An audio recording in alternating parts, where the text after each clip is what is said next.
16ই December বিজয় দিবস। বাংলাদেশ থেকে প্রতিনিধি দল আসছে কলকাতায়।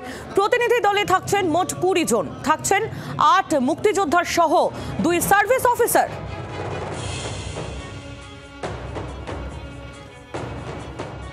1971 সালের যুদ্ধে পাকিস্তানকে পরাস্ত করার পর প্রত্যেক বছরই 16ই ডিসেম্বর করে বিজয় দিবস পালন করা হয় ফোর্ট উইলিয়ামে।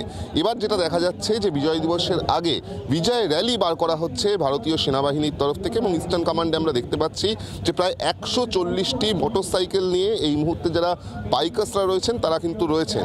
এই 140 জনের মধ্যে 71 জন সিভিলিয়ান এবং বাকি সেনাবাহিনীর আধিকারিক। তারা কিন্তু গোটা কলকাতা শহর প্রায় 25 কিলোমিটার তারা পরিক্রমা করবেন, এবং তার সঙ্গে সঙ্গে ভারতীয় সেনাবাহিনীর যে গর্ব, যে ইতিহাস, তা কিন্তু তুলে ধরা হচ্ছে এই পরিক্রমার মাধ্যমে।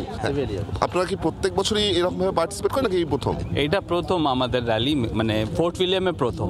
কিরকম অনুভূতি? সঙ্গে আমাদের প্রথম আছে, but we are in the 10 Exploring Nomads Riders.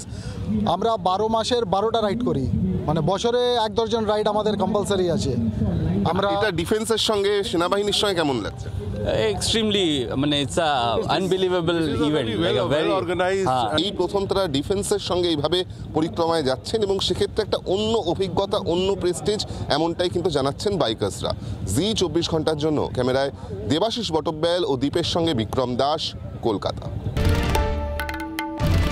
বাংলার আওয়াজ, বাঙালির আবেগ, জি 24 ঘন্টা।